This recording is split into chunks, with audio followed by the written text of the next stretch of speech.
स्वागत है जी आपका time for the big game India versus West Indies. Finally एक महीने के अंतराल के बाद इंडियन टीम वापस ग्राउंड पर उतर रही है। मतलब ग्राउंड पर तो उतर ही रही थी, लेकिन मैच खेलने अब उतर रही है।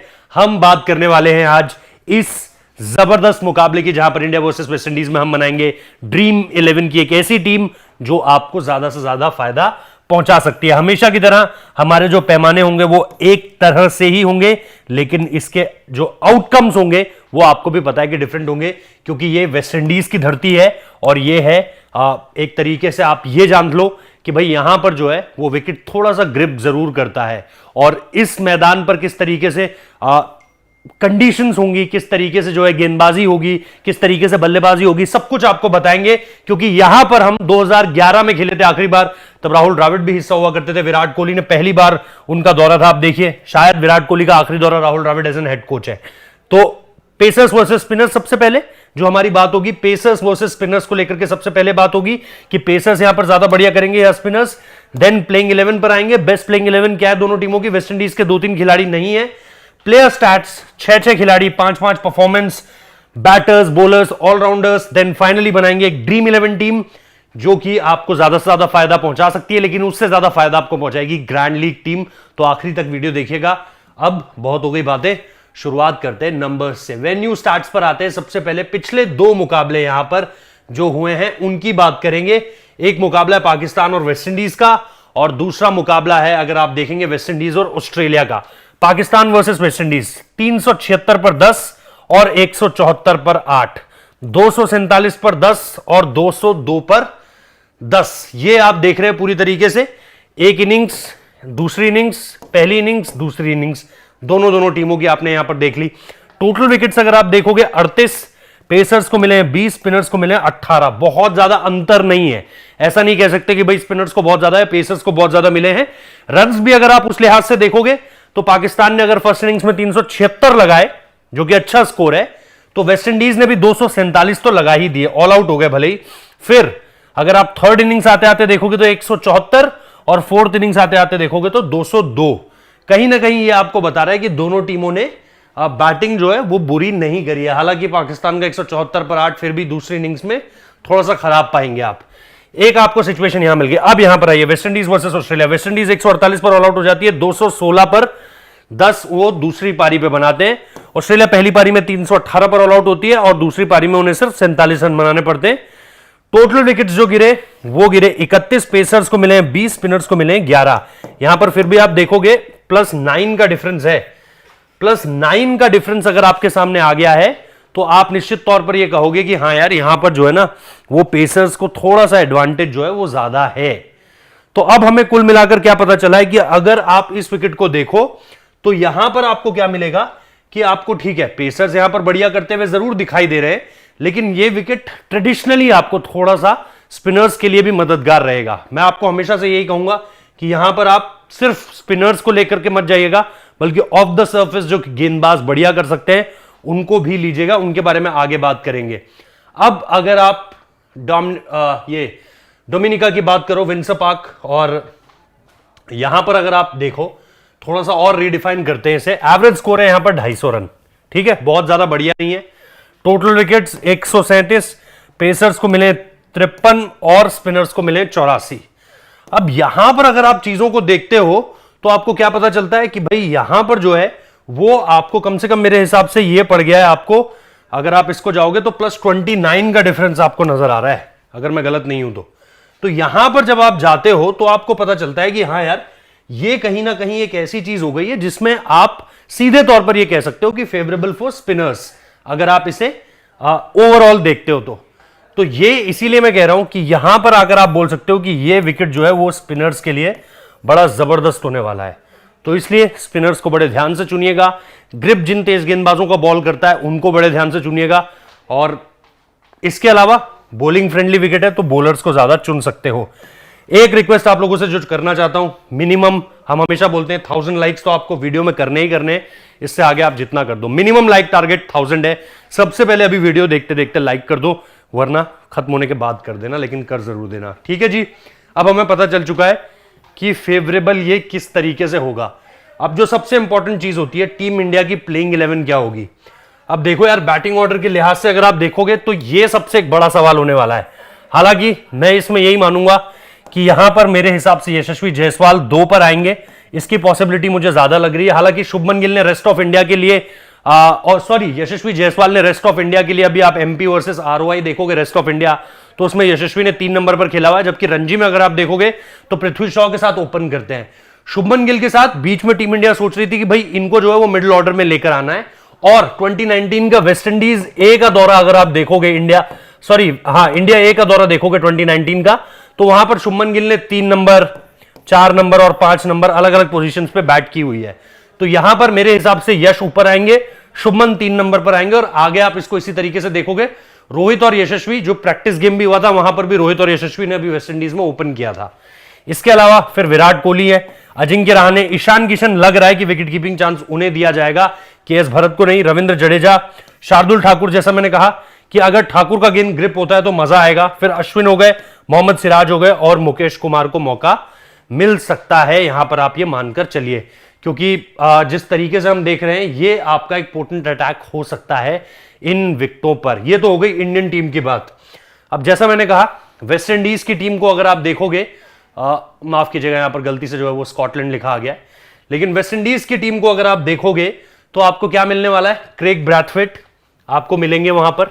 उसके बाद आपको चंद्रपॉल, शिव नारायण चंद्रपॉल ने यहां पर 2011 में मेरे ख्याल से पारी खेली थी और 100 भी लगाया था, मैन ऑफ द मैच भी शायद वही थे। लेकिन अगर आप यहां पर देखोगे फिर आपके रेमन राइफर आ जाएंगे, मुझे लगता है ब्लैकवुड ऊपर आएंगे और कॉर्नवॉल इसके नीचे आ सकते हैं या 6 नंबर पर भी आ सकते हैं, अगर आप उस लिहाज से सारी की सारी चीजों को देखोगे। अमूमन तौर पर इनके लिए बोनर जो है वो 4 नंबर पर खेलते हैं, लेकिन इस सीरीज का हिस्सा नहीं है। तो यहां पर अगर आप देखोगे उसके बाद ब्लैकवुड आ जाएंगे, फिर एथनीज आ जाएंगे, एलेक एथनीज, फिर आपके जोशुआ डिसिल्वा आ जाएंगे, फिर जेसन होल्डर हैं, अल्जारी जोसेफ हैं, किमार रोच हैं, और शनन गैब्रियल हैं। तो ये तो हो गए आपके जबरदस्त तिकड़ी हो गई एक, इसको आप देख लो। उसके बाद रकीम कॉर्नवॉल को आप जानते ही हो भाई, जिस तरीके से गेंदबाजी भी करते हैं ऑलराउंड ऑप्शन में। चंद्रपॉल एक ऐसा नाम है जिस पर नजरें दुनिया की होंगी ही होंगी। क्रेग ब्रेथवेट आपके पास ऊपर है। तो ये एक ऐसा कॉम्बिनेशन है जिसको लेकर के मेरे ख्याल से वेस्ट इंडीज की टीम जो है वो लुक फॉरवर्ड टू कर रही होगी कि ये हमारा जो टेस्ट प्लेइंग स्क्वाड है वो किस तरीके से आगे बढ़ता है। अब अगर आप इससे आगे बढ़ेंगे और फाइनली हम देखें हमारा जो टॉप ऑर्डर है वो किस तरीके से खेल रहा है, तो शुभमन गिल की बात करेंगे, विराट कोहली की बात करेंगे और अजिंक्य रहाणे की बात करेंगे। हेड टू हेड में नो रिकॉर्ड शुभमन गिल का, कोई रिकॉर्ड नहीं है। इधर अगर आप देखोगे ऊपर तो 31, 128, 26, 27, 130, तो 200 है, बढ़िया है जी। विराट कोहली 63, 186, 35, 64, 12, ये अहमदाबाद वाली पारी है उनकी। उसके बाद अगर आप देखोगे यहां पर रन्स लगातार हैं 76, 56, 45, 139 और 07, ये हेड टू हेड है। तो विराट कोहली की परफॉर्मेंस वर्सेस वेस्ट इंडीज जबरदस्त है। अजिंक्य रहाणे का अगर आप देखोगे रीसेंट फॉर्म उस तरीके से तो 125, 49, 53, 191, 53, और फिर अगर आप हेड टू हेड में देखोगे तो वेस्ट इंडीज का अगेंस्ट जबरदस्त है 88, 183, 80, 41 और 113। तो ये आपके 2 जबरदस्त खिलाड़ी यहां पर आपको मिल गए, तीनों को ही आप रख सकते हो अपनी टीम में। उसके बाद आते हैं ऑलराउंडर्स और बॉलर्स में। यहां पर हमारे पास है रविंद्र जडेजा, आर अश्विन और मोहम्मद सिराज। ये परफॉर्मेंस आप देख लीजिए भाई जड्डू की, 48 रन 4 विकेट लिए, 48 रन बनाए, 28 run 1 wicket, 4 wicket, 26 run 10 wicket, 70 run 7 wicket. हालांकि इंडियन कंडीशन ज्यादा थी। हेड टू हेड में भी अगर आप देखोगे 16 रन बनाए, 4 विकेट लिए, 59 रन बनाए, 2 विकेट लिए, 3 विकेट यहां पर भी है, 100 रन बनाए, 4 विकेट लिए, 22 रन बनाए, 3 विकेट लिए। उसके बाद अश्विन आ जाइए, 7 wicket, 4 wicket, 6 wicket, 8 wicket, 6 wicket, जबरदस्त, आप सबको चुन सकते हो। 35 रन बनाए, 3 विकेट, 6 विकेट, 1 विकेट, 119 रन बनाए, 3 विकेट लिए, 6 विकेट लिए। मोहम्मद सिराज ने भाई फाइफर मारा है रिसेंट में, और 0-0 से पहले फिर 1 फिर 2, और यहां पर नो रिकॉर्ड है हेड टू हेड में अगर आप देखोगे तो। पिछली बार आए थे लेकिन वहां पर टेस्ट सीरीज नहीं थी। तो यह है इंडिया का कॉम्बिनेशन। इसके अलावा जब आप जाते हो वेस्ट इंडीज के टॉप प्लेयर्स में तो आपको मिलता है यहां पर क्रेग ब्रेथवेट का नाम, उसके अलावा डिसिल्वा का नाम, और फिर आपका रकीम कॉर्नवॉल का नाम। तो यहां पर एक 207 की पारी, वरना 35, 11, 7, 22। हेड टू हेड में कुछ भी नहीं है, 13, 15, 14, 12, 32। उसके बाद डिसिल्वा 60, 21, 44, 12, 38, यहां पर नो रिकॉर्ड है, कोई खास पारी नहीं है। हालांकि 60 और 44 आप गिन सकते हो। रकीम कॉर्नवॉल 52 रन बनाए, 2 विकेट लिए, 13 रन है, फिर 73 रन है, 61 रन बनाए, 4 विकेट लिए, 5 रन बनाए, 9 विकेट लिए। हेड टू हेड में 15 रन बनाए, 3 विकेट लिए। तो ये गजब परफॉर्मेंस है रकीम कॉर्नवॉल को अगर आप देखोगे। इसके बाद अगर आप आओगे जेसन होल्डर, अल्जारी जोसेफ, और फिर आपके पास किमार रोच है। तो वो परफॉर्मेंस अगर आप देखोगे तो आपको मिलेगा जेसन होल्डर की पारी अगर आप देखोगे 100 रन बनाए 4 विकेट लिए, 18 रन बनाए 3 विकेट 2 विकेट, 11 रन बनाए 1 विकेट, 57 रन बनाए 6 विकेट। तो भाई जड्डू और जेसन होल्डर को तो आप सीधे ये जे फैक्टर अपनी टीम में डाल सकते हो, प्लस अश्विन 71 रन बनाए 5 विकेट, यहां पर 0 और 77 रन बनाए 1 विकेट, और फिर रकीम कॉर्नवॉल को भी ऐड कर सकते हो। तो आप कितनी वैरायटी के साथ जाओगे। Alzarri Joseph 5 wicket 7 wicket 2 wicket 3 wicket 5 wicket, ये आप देख लीजिए, और ये 3 विकेट है। उसके बाद किमार रोच है 3 wicket 1 wicket 8 wicket 4 wicket 2 wicket, 22 run बनाए 4 विकेट भी, 38 रन बनाए 5 विकेट और 2 विकेट। ये हेड टू हेड वाली परफॉर्मेंस है। तो किमार रोच को आप अपने लिमिटेड फास्ट बॉलर्स ऑप्शन में, मोहम्मद सिराज और किमार रोच आप अपने उन ऑप्शंस में रख सकते हो। फाइनली हम आ गए अपनी ड्रीम 11 टीम की तरफ। आप स्क्रीनशॉट ले सकते हो, लेकिन स्क्रीनशॉट लेने से पहले याद रखिएगा डिस्क्रिप्शन में लिंक है, मैं आपको बताना भूल गया, टेलीग्राम चैनल जो प्लेइंग 11 आपने देखी थी, वहां पर अगर आपको कहीं कोई दिक्कत लगती है कि भाई टीम बदल गई, सपोज ईशान किशन की जगह पे केएस भरत खेले, अब यहां पर अगर हमने ईशान किशन को मौका दिया है, सपोज अगर हमने उनको मौका दिया होता है, या कोई और खिलाड़ी जैसे मुकेश कुमार ना खेले, कोई और प्लेयर को आपने एंट्री दे दी, तो फिर क्या होगा, फिर ये होगा कि भाई आपकी टीम बिगड़ जाएगी। टीम बिगड़ जाएगी तो क्या करना है, आपको टेलीग्राम चैनल पर आना है, डिस्क्रिप्शन में जो लिंक है वहां पर आप आओ, आपको अपडेटेड टीम मिलेगी टॉस के टाइम पर, तो वहां पर हम डाल देंगे टेलीग्राम पर, तो डिस्क्रिप्शन में टेलीग्राम चैनल का लिंक है, वहां पक्का आ जाना। इधर डिसिल्वा करेंगे हमारे लिए wicket keeping, vice captain Virat Kohli, Craig Brathwaite, Shubman Gill और अजिंक्य रहाणे। मेरा बैटिंग हैवी टॉप हो चुका है, मेरे को ज्यादा बैटर्स की वैसे भी जरूरत नहीं है, क्योंकि विकेट जो है वो बैटिंग फ्रेंडली नहीं है। फिर मैंने रवि अश्विन रख लिए, रविंद्र जडेजा रख लिए, जड्डू मेरे कैप्टन हो गए with the bat with the ball जबरदस्त, जेसन होल्डर और रकीम कॉर्नवॉल, यही मैंने आपको उस समय पर भी बताया था। मेरे ऑलराउंडर्स बिल्कुल मजेदार हो चुके हैं। अल्जारी जोसेफ और मोहम्मद सिराज को मैंने अपने बॉलिंग लाइनअप का हिस्सा बना लिया है। यह है मेरी बिल्कुल परफेक्ट बैलेंस टीम। स्क्रीनशॉट आप ले सकते हो। जैसा मैंने कहा, आपके पास डिसिल्वा है, फिर आपके पास सॉरी डिसिल्वा कह रहा हूं, द सिल्वा है, उसके बाद आप Virat Kohli, Craig Brathwaite, Shubman Gill, Ajinkya Rahane, Ravichandran Ashwin, Ravindra Jadeja, Jason Holder, Rahkeem Cornwall, Mohammed Siraj और अल्जारी जोसेफ, ये आपकी पहली टीम हो गई। अब फाइनली जब आप आते हो अपनी ग्रैंड लीग टीम की तरफ, यहां पर हमारे ऑप्शंस थोड़े से सटल होंगे, थोड़ा सा हम आउट ऑफ द बॉक्स जाने की कोशिश करेंगे, और इसीलिए हमने कैप्टन और वाइस कैप्टन में अगर आप देखोगे तो यशस्वी जायसवाल, जो कि ऑब्वियसली अपना पहला मैच खेलेंगे। विकेट कीपर हमने नहीं बदला है, विराट, क्रेग ब्रेथवेट और शुभमन गिल भी हमने नहीं बदले, ये हमारा उतना ही है। यहां पर हमने जायसवाल को लाया है, जडेजा, अश्विन और होल्डर यहां पर आ जाते हैं, यानी यहां पर हमने रकीम कॉर्नवॉल को आउट कर दिया है, और यहां पर हमने अल्जारी को और जोड़ दिया किमार रोच और मोहम्मद सिराज के साथ। तो ये आपकी हो गई है ग्रैंड लीग टीम, जहां पर रिस्क थोड़ा ज्यादा है लेकिन रिवॉर्ड भी ज्यादा है। Yashasvi Jaiswal out of the box choice है, वाइस कैप्टन, और कैप्टन में होंगे आपके आर अश्विन। तो ये है ग्रैंड लीग टीम, स्क्रीनशॉट आप ले सकते हो, और इस टीम को, इन दोनों टीमों को आप बनाकर जो है वो ज्यादा से ज्यादा रकम जीत सकते हो, ऐसा हमें लगता है।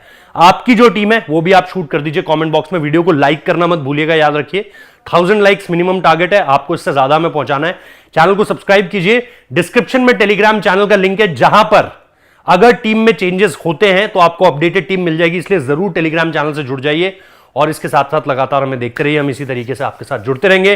फिलहाल थैंक यू।